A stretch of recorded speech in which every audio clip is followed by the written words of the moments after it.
Bonjour, c'est Ursule encore. On est le 7 mai 2026. Alors, je viens sonner la trompette aujourd'hui encore et je viens proclamer le retour de notre Seigneur Jésus-Christ. Amen. Soyons tous bénis, soyons remplis de la joie de notre Dieu. Je viens parler de portes ouvertes pour les enfants de Dieu dans ces temps difficiles où nous nous trouvons. Amen. Alors, nous savons tous que nous sommes dans les temps de Daniel, les temps prophétisés par Daniel. Alors, les temps de Daniel, quand est-ce que ça a commencé? On ne sait pas quand est-ce que ça a commencé, parce que ça s'étend sur une très longue période. Et Daniel a voulu savoir quand tout ce qu'il voyait allait s'accomplir, parce qu'il voyait des royaumes qu'il a appelés, qu'il a vus sous forme de bêtes, parce qu'il a vu 4 bêtes, et Dieu lui a dit que c'était des royaumes.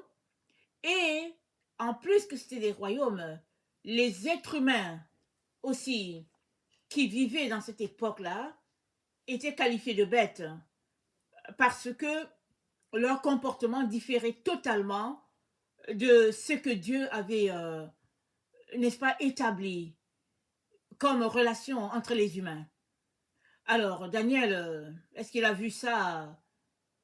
euh, Ça fait 3000 ans ou 4000 ans, je ne sais pas. J'ai pas pris le temps, n'est-ce pas, de regarder de manière chronologique euh, tout cela. Mais toujours est-il que il a été dit à Daniel que ça concerne l'époque de la fin et que dans cette époque de la fin-là, il y aura un temps de détresse sur la terre et les enfants de Dieu qui cherchent sa face vont pouvoir s'en sortir. Alors, ça ne veut pas dire que ils vont s'en sortir euh, aisément ou bien facilement. Voilà, ça ne veut pas dire qu'ils vont s'en sortir facilement, mais malgré les épreuves, ils vont s'en sortir. Pourquoi? Parce que leur Dieu les protège, c'est tout. Et quand on parcourt la Bible, on est encouragé par pratiquer le contentement. Alors, dans le contentement, n'est-ce pas? C'est dit dans la parole de Dieu, si nous avons la nourriture et si nous avons le vêtement, cela nous suffit. Mais vous savez que dans le temps où nous nous trouvons, euh, c'est la culture de voyager. On aimerait avoir un peu un petit luxe, un petit bien-être. Et souvent, quand les gens travaillent, ils travaillent pour avoir un petit confort. Parce que sinon, ils vont travailler tout le temps, tout le temps. Et les gens travaillent souvent pour accumuler un peu d'argent afin d'avoir une belle retraite et puis s'amuser un peu. Disons, le système de notre monde, le système de Babylone. Amen. Mais notre Dieu nous appelle à autre chose. Cette autre chose-là, c'est quoi? Cette autre chose-là, c'est de nous concentrer à chercher Dieu dans les temps dans lesquels nous sommes, de nous préoccuper de ce que Dieu pense et de donner notre main à notre Dieu pour la récolte. Nous sommes les mains de Dieu. Dieu n'est pas là. Physiquement, hein, on ne le voit pas. Mais on le voit aussi, les gens peuvent aussi le voir à travers toi et moi. Alors, malgré les temps difficiles que la terre traverse, Dieu s'attend à ce qu'on prenne le temps pour prier, qu'on prie pas seulement pour nous, mais qu'on prie pour tout le monde, qu'on ne partage pas seulement la parole pour nous, mais qu'on partage la parole à tout le monde. Il aimerait tout simplement qu'on s'encourage, qu'on s'exhorte dans ce temps dans lequel nous nous trouvons. Alors il nous dit que malgré les temps difficiles, il y aura une porte ouverte. La porte ne sera pas fermée. Et nous savons, n'est-ce pas, que on a souvent cette pensée-là que tout sera fermé et que l'évangile aussi sera fermé. L'évangile sera empêché de se propager. On peut avoir cette pensée-là. Mais même dans les endroits comme la Chine, n'est-ce pas? Le message de Dieu est propagé. Même dans les endroits comme les pays arabes, le message de Dieu est propagé. C'est ça que quand Dieu dit, il y a une porte ouverte. Il ne nous dit pas que, bon, ce sera facile. Il ne nous dit pas que, ouais, voilà, il n'y aura pas d'obstacle. Mais il dit qu'il a laissé une porte ouverte pour ses enfants. Le texte se trouve dans Apocalypse 3, au verset 7, c'est dit, écrit à l'ange de l'église de Philadelphie, voici ce que dit le Saint, le véritable, celui qui a la clé de David, celui qui ouvre et personne ne fermera, celui qui ferme et personne n'ouvrira. Je connais tes œuvres. Voici parce que tu as peu de puissance et que tu as gardé ma parole et que tu n'as pas renié mon nom, j'ai mis devant toi une porte ouverte que personne ne peut fermer. Voici, je te donne de ceux de la synagogue de Satan qui se disent juifs et ne le sont pas, mais qui mentent. Voici, je les ferai venir se prosterner à tes pieds et connaître que je t'ai aimé. Parce que tu as gardé la parole de la persévérance, en moi, je te garderai aussi à l'heure de la tentation qui va venir sur le monde entier pour éprouver les habitants de la terre. Je viens bientôt. Retiens ce que tu as afin que personne ne prenne ta couronne. Parce que tu as gardé la parole de la persévérance en moi, je te garderai à l'heure de la tentation qui va venir sur le monde entier pour éprouver les habitants de la terre. On est dans ce temps de tentation. Une tentation intense. Un temps où les enfants de Dieu sont vraiment mis dans le coin et vivent beaucoup de pression, si bien que plusieurs, n'est-ce pas, vivent dans la peur ou bien choisissent de se compromettre afin d'acheter la paix. Mais qu'est-ce que le Seigneur nous dit? Il dit, je sais que tu as peu de puissance et que tu as gardé ma parole. Ce qui est important, c'est de ne pas te concentrer sur ta faiblesse. Tu es faible, c'est visible. Tu n'as pas de puissance, c'est évident. Mais Dieu dit, tu as gardé ma parole, j'ai mis devant toi une porte ouverte. Et la parole de Dieu dit que quand je suis faible, c'est alors que je suis fort. Parce que c'est Christ qui est en toi, qui agit. Et la parole de Dieu nous dit encore que sur cette terre, Dieu était en Christ, réconciliant le monde avec lui-même. Nous savons tous que Christ a marché dans la faiblesse, mais dans beaucoup de puissance. Il a marché, notre Seigneur, dans beaucoup de faiblesse. Les gens se sont moqués de lui. Il a été roué de coups. Il a été maltraité. Et même quand il leur a dit d'où il venait, les gens se sont moqués de lui, pensant qu'il s'amusait avec Dieu. Mais Dieu s'est glorifié à travers Christ par les œuvres que Christ posait. Parce que Dieu était évident en lui. La puissance de Dieu était palpable. Dans sa faiblesse, les gens pouvaient voir la force qui est Dieu. Alors, dans ce temps où nous nous trouvons, c'est un temps de beaucoup de questionnements, n'est-ce pas? Parce qu'on entend des troubles par-ci, par-là, on passe par des moments, n'est-ce pas, difficiles, on se questionne, des épreuves par-ci, par-là, des moments à ne rien comprendre. Toutefois, Dieu dit, c'est celui qui a la clé de David qui parle. Qui a la clé de David? C'est notre Seigneur Jésus. Et pourquoi a-t-il la clé de David? La clé de David, il l'a parce qu'il est descendant de la famille de David, dans la tribu de Juda. Et il est celui qui ouvre la porte. Et mieux encore, on le sait, il est la porte. Alors ici, quand c'est dit qu'il a la clé de David, les prophéties disaient que le Messie viendrait dans la lignée de David, dans la descendance de David. Et il est venu, et Jésus-Christ a dit à ceux qui l'écoutaient, il a dit, je suis la porte. Les gens ont refusé, c'est vrai, ils se sont moqués de lui, ils ont ridiculisé. Mais ce qu'il a dit, tiens, n'est-ce pas?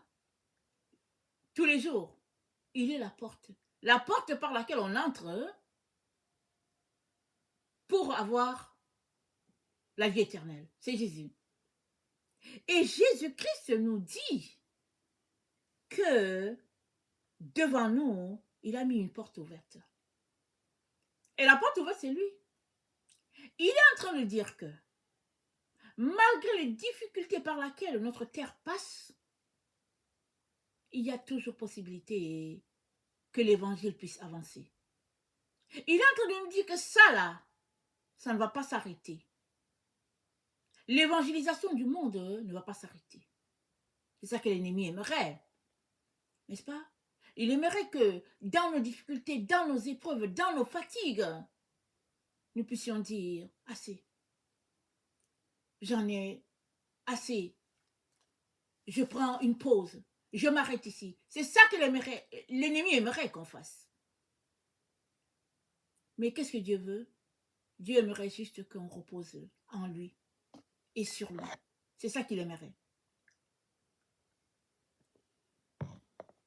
En nous reposant sur Dieu, lui, il peut faire quelque chose. Qu'est-ce qu'il peut faire? Il peut t'apporter la consolation. Il peut t'apporter le réconfort dans sa parole. Il peut t'apporter de dépendre de lui. Et c'est ça. C'est ça qu'il est en train de nous dire en nous disant qu'il a mis devant nous une porte ouverte que personne ne peut fermer. Personne ne peut fermer cette porte. Pourquoi? Parce que c'est Jésus-Christ, la porte ouverte. C'est Jésus. Il a été vainqueur. La mort n'a pu le retenir. Le tombeau n'a pu le garder. Et si bien que il est le seul qui peut nous délivrer. Alors, la mort n'a pu le retenir. Et c'est pour cela qu'il est le premier en toutes choses. Étant le premier, étant supérieur au-dessus des autres, voilà en quoi il peut, n'est-ce pas, nous aider dans nos moments difficiles. C'est-à-dire, tu regardes les yeux, tu gardes les yeux fixés sur lui, tu as l'espoir et l'espérance qu'il est le seul qui peut t'aider, qui peut faire quelque chose. Alors, il dit, parce que tu as gardé la parole de la persévérance, en moi je te garderai. À l'heure de la tentation. Nous sommes à cette heure de tentation. Un temps difficile, mais un temps où nous devons tenir, malgré tout. Parce que ce qui est important, ce n'est pas toutes ces choses-là qu'on peut avoir. Ce qui est important, c'est de garder les yeux sur notre Seigneur. Et de croire que lui seul est capable d'assurer l'évangélisation du monde. Pourquoi? Parce que évangéliser, c'est ça la puissance de Dieu. Ça dit que Dieu a choisi d'ajouter à la maison de Dieu des personnes, des humains, comme toi et moi, par l'évangélisation. Voilà pourquoi il dit, j'ai mis devant toi une porte ouverte. Tant et aussi longtemps que tu te mets à évangéliser, à intéresser les gens à leur Seigneur, à rassembler les gens, à leur pointer Jésus-Christ, le Seigneur dit, la porte sera toujours ouverte. On a l'exemple de Paul. Dans la difficulté, la controverse, il a répandu l'évangile. Et même, il continue de répandre l'évangile, quoique parti de cette terre. Ça fait plus de 2000 ans. Il continue de répandre l'évangile par ses écrits. Par les écrits de Paul, Paul continue à évangéliser le monde. Mais les choses n'ont pas commencé comme ça. Les choses ont commencé par un persécuteur de l'Église. Et les choses ont fini par le persécuteur qui a rejoint le groupe des enfants de Dieu. Et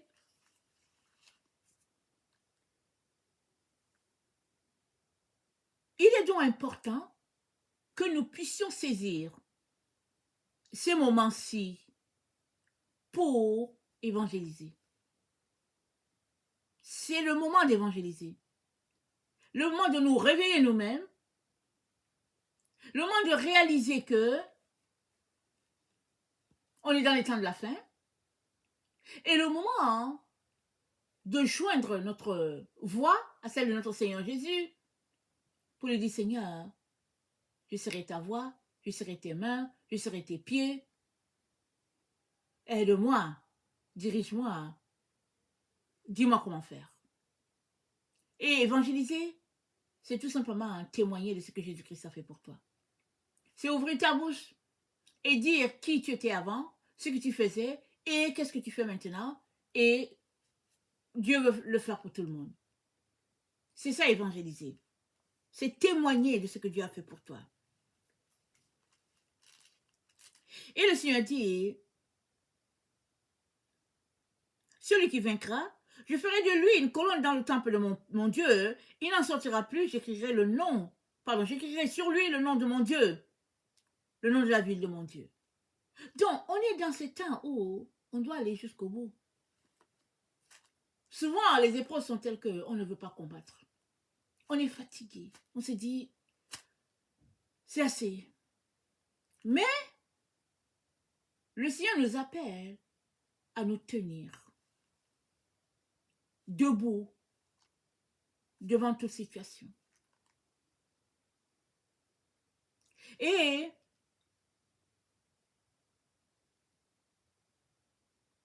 c'est dit, parce que tu as gardé la parole de la persévérance, je te garderai alors de la tentation. Les tentations, elles sont différentes d'un pays à l'autre, d'un lieu à l'autre. Il y a toutes sortes de tentations, toutes sortes de pièges, de manipulations. Mais le Seigneur nous appelle à garder les yeux fixés sur lui, parce que lui seul est capable de t'aider alors qu'il a gardé la porte ouverte. Les gens peuvent ne pas voir la porte ouverte, mais celui-là qui donne main à Jésus, pied à Jésus, voix à Jésus pour évangéliser, le Seigneur va lui montrer où se trouve la porte pour évangéliser. La porte, c'est Jésus, évidemment.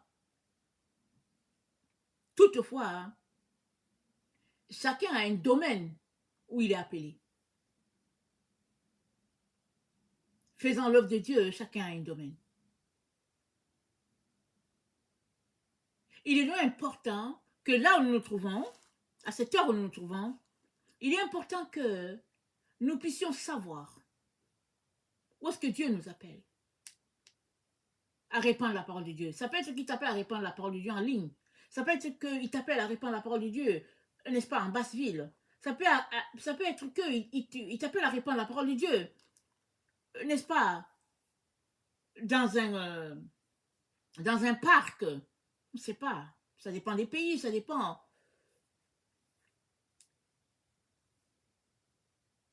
Toutefois, c'est Dieu qui te dirigera dans un secteur donné. Et il t'équipera pour que tu puisses ouvrir les yeux des uns et des autres à la réalité de notre temps.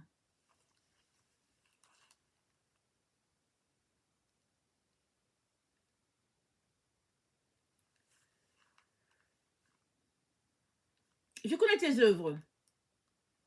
Apocalypse 3, le verset 8. Mais parce que tu as peu de puissance et que tu as gardé ma parole et que tu n'as pas renié mon nom, j'ai mis devant toi une porte ouverte. Ne pas renier le nom de Jésus, c'est important. On peut arriver dans une situation où ça devient compliqué. Mais on doit toujours garder le nom de Jésus comme le nom qui nous protège.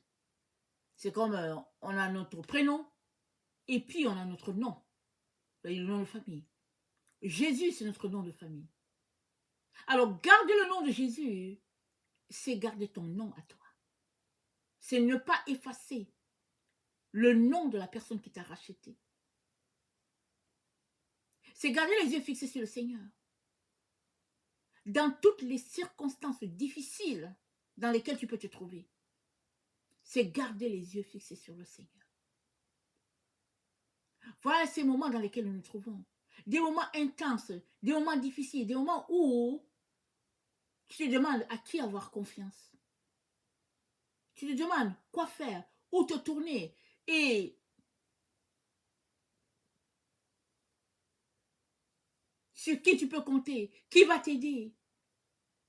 Mais que Dieu seul soit ton aide. Parce que lui seul peut t'aider. Lui seul peut te protéger. Lui seul peut te soutenir dans ces temps où nous nous trouvons. Les hommes vont faire des projets pour te nuire. Ils vont calculer des pistes et des chemins pour te tendre des pièges. Mais la porte demeure ouverte aussi parce que Jésus-Christ, qui est cette porte, va toujours venir à ton secours. Il va accourir. Il va venir te soutenir, t'aider à passer par ce par quoi tu dois passer. Souvent, on n'aime pas passer par certaines choses. Trop compliquées. On dit, Seigneur, c'est trop compliqué. Mais le Seigneur souvent permet que tu passes par là. Il connaît ses plans, il connaît ses voies, il connaît ses stratégies. Tu ne peux que compter sur lui et sur lui seul pour ta protection et pour ta délivrance. Alors, il a dit aux Israéliens, ceux-là qui lui ont dit, nous sommes les descendants d'Abraham, nous n'avons pas besoin de toi. Abraham, c'est notre père, nous avons notre garantie au ciel, parce que notre père Abraham, il est au ciel. Ils ont dit ça à Jésus. Et Jésus-Christ leur a dit quoi? Il dit, un jour viendra où vous voudriez entrer, mais la porte sera fermée. Question de dire, ce en quoi vous croyez là, ça ne va pas vous ouvrir la porte du ciel. Amen. C'est ça qu'il a dit. Et dans le même passage, c'est dans Luc 13. Et dans le même passage, il leur a dit, par contre, d'autres personnes qui ne sont pas de la race d'Abraham vont pouvoir entrer par la porte. Pourquoi? Parce que la connaissance augmentera, a dit Daniel. Daniel a dit, il y aura un temps de détresse sur la terre. Une détresse terrible. Les gens ne sauront pas quoi faire. Où se tourner, ils ne sauront pas. Toutefois, il ne faudrait pas que, toutefois, il a dit, la connaissance va augmenter. Voilà, la connaissance va augmenter. Les gens vont finir par connaître Dieu dans ce qu'il est en train de faire, si bien que les gens vont comprendre que le salut, ce n'est pas juste pour les descendants d'Abraham. C'est-à-dire, dans la généalogie d'Abraham, ce n'est pas juste pour eux. C'est pour quiconque a choisi de donner sa vie à Jésus. En ce temps, n'est-ce pas? Jésus n'était pas encore arrivé. Mais quand Jésus-Christ est venu pour tout le monde. Pour tout le monde. Et nous sommes dans ce temps-là où les choses semblent arrêter, au fait. On a l'impression que rien n'avance. On a l'impression qu'il n'y a pas d'espoir. Tout semble bloqué. On se pose des questions. Qu'est-ce qui se passe? Mais le Seigneur te dit, la porte est ouverte, toujours. Tant et aussi longtemps que tu veux marcher avec Jésus, tu veux lui donner ta vie, et tu veux vivre pour lui, la porte est ouverte. Et il te dit, persévère dans tes épreuves, dans tes difficultés, persévère. Continue de croire que Dieu est celui-là qui va te délivrer. Continue de l'appeler au secours. Continue de lui demander pardon pour ton comportement, pour tes attitudes. Continue de crier à lui pour dire, Seigneur, au secours, parce que toi seul peux me secourir. Et le Seigneur viendra te secourir. Pas à ta manière, à sa manière à lui.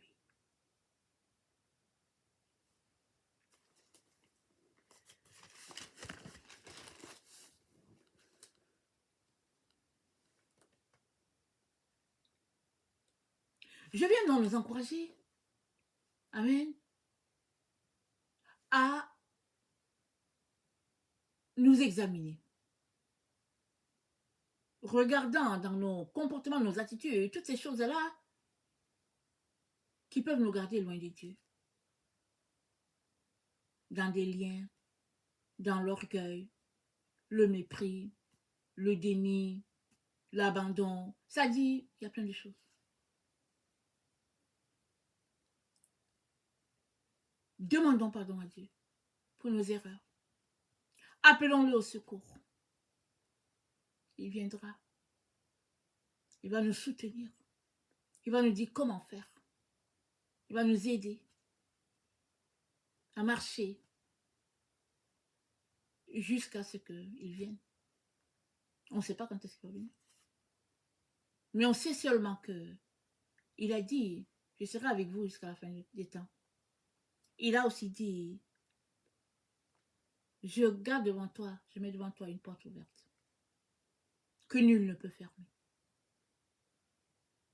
Oui, les gens ont essayé de fermer les portes à l'évangélisation dans plusieurs pays. Les gens essayent du mieux qu'ils peuvent. Mais même là, bien que les gens savent que la porte est fermée, il y a quand même les églises souterraines, les églises dites clandestines. Et l'évangélisation se répand. Mais les gens, ils sont là. Parce que ce n'est pas une œuvre humaine, l'évangélisation. C'est une œuvre divine. Et personne ne peut mettre fin à cela. Je viens donc nous encourager à garder les yeux fixés sur Dieu, malgré nos souffrances. Et je viens répéter ceci. Le Seigneur a dit par la bouche de son serviteur, si nous avons la nourriture et le vêtement, cela suffit. On peut résumer ça en ce temps.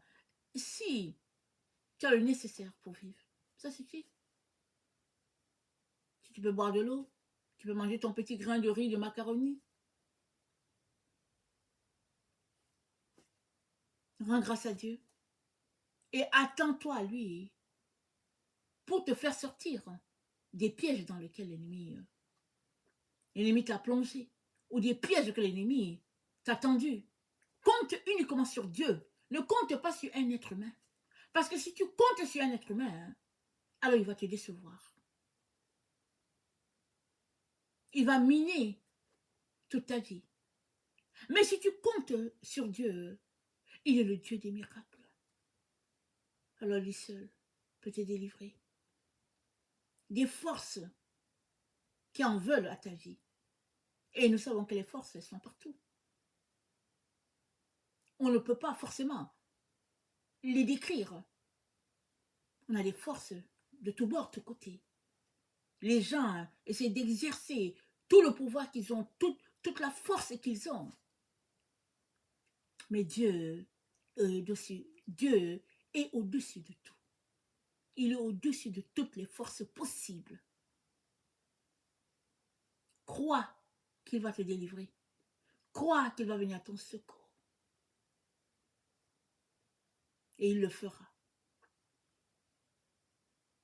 Que l'esprit de peur soit brisé sur ta vie.